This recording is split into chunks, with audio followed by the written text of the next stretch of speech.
Sumsel 24 jam hari ini. Dalam rangkaian HUT ke-26, Sumatera Express pagi tadi mulai menggelar virtual Fun Bike Online Offline Road to Grand Fondo 2021 selama 9 hari, yakni dari 26 Juni hingga 4 Juli 2021. Peserta wajib merekam jalur atau rute dengan menggunakan aplikasi Strava. Start offline dilakukan dengan 3 titik, yakni Gria Agung, Bank Sumsel Babel, Jakabaring, dan PT Pusri. Tidak kurang 100-an pesepeda mengikuti pembukaan virtual Fun Bike Online Offline HUT ke-26 Sumatera Express Road to Grand Fondo 2021 di halaman Gria Agung pagi tadi Sabtu 26 Juni 2021. Para peserta yang terdiri dari karyawan Sumek Group, aparatur sipil negeri di lingkungan pemerintah Provinsi Sumatera Selatan, dan sejumlah komunitas pesepeda di Palembang ini dilepas secara resmi oleh Gubernur Sumatera Selatan yang diwakili pelaksana harian Sekda Sumsel, Ahmad Najib. Tampak hadir Kepala Dinas Kebudayaan dan Pariwisata Sumsel, Aufa Sarizal, Kepala Dinas PU BMTR Sumsel, Budi Dharma, Direktur Intelkam Polda Sumsel Kombes Pol Ratno Kuncoro, Kepala Dinas Pariwisata Kota Palembang Isnaini Madani, General Manager Palembang Express Tri Nurwanto, dan owner Mega Makmur Ko Acong. General Manager Harian Pagi Sumatera Express Haja Nurseri menyebutkan, Fun Bike kali ini merupakan rangkaian kegiatan memeriahkan ulang tahun Sumatera Express ke-26, sekaligus ikut menyemarakan promosi event wisata andalan Sumsel, Sriwijaya Ranau Grand Fondo di Danau Ranau Muara II Oku Selatan, November 2021 mendatang. Sekali lagi mohon doa, kita sama-sama berdoa semoga kondisi COVID ini segera berlalu, segera berakhir sehingga kita bisa lebih ramai lagi, Bu, untuk yang offline-nya. Memang sekarang Pak Najib kita menggalakkan yang virtual biar kita tetap sehat, jiwa raga kita tetap terjaga, karena memang tujuan kita untuk sepeda ini salah satunya untuk menjaga kesehatan, meningkatkan imun kita. Sementara Kepala Dinas Kebudayaan dan Pariwisata Provinsi Sumatera Selatan, Aufa Sarizal mengatakan, Fun Bike yang digelar Sumatera Express merupakan yang ketiga kalinya dalam rangka jelang pelaksanaan Sriwijaya Ranau Grand Fondo 2021.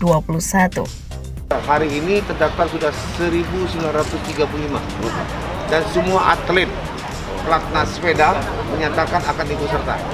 Sudah berapa sekarang? 1.900. Jadi menuju Grand Fondo, ya, ke Grand Fondo.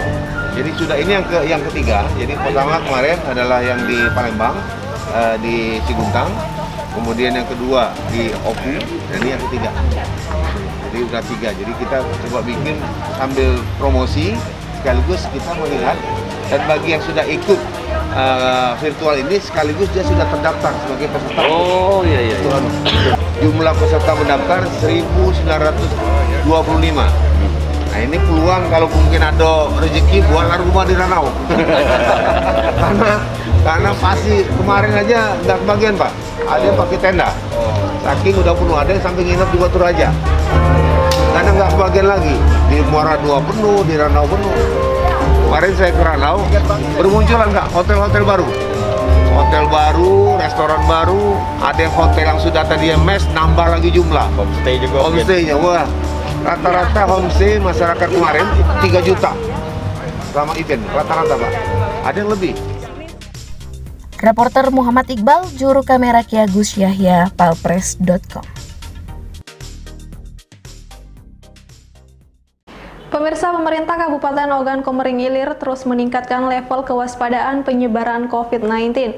Meski Ogan Komering Ilir per hari ini berada pada zona kuning atau tingkat penularan rendah COVID-19, masyarakat diminta tetap waspada sebab kasus penyebaran COVID-19 masih ada.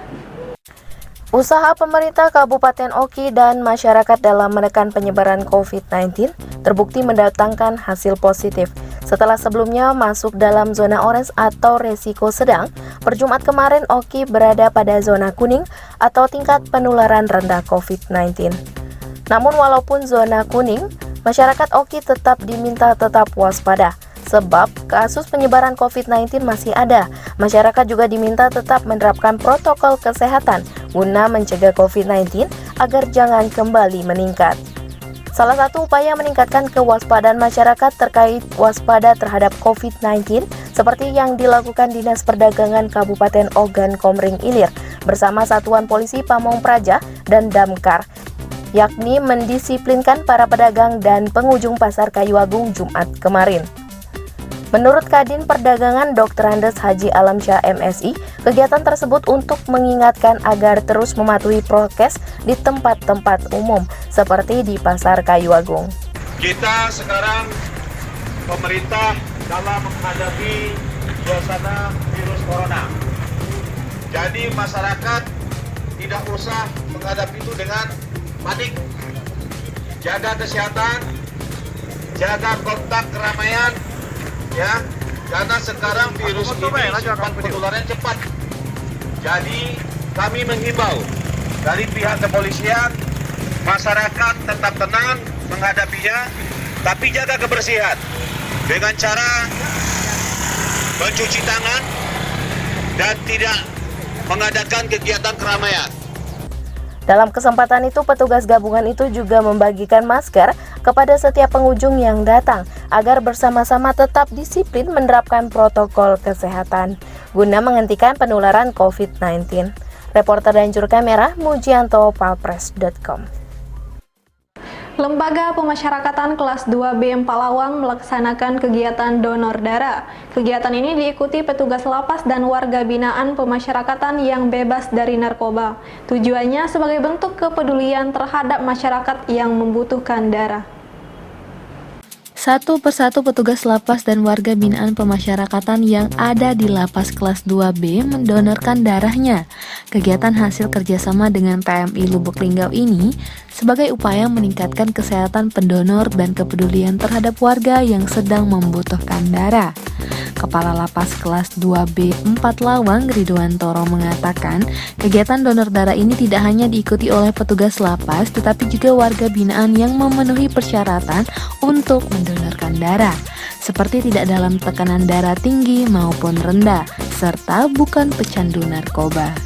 Kedepannya, pihaknya akan mengagendakan kegiatan ini 3 bulan sekali sehingga bisa meningkatkan kepedulian terhadap warga yang sedang membutuhkan darah.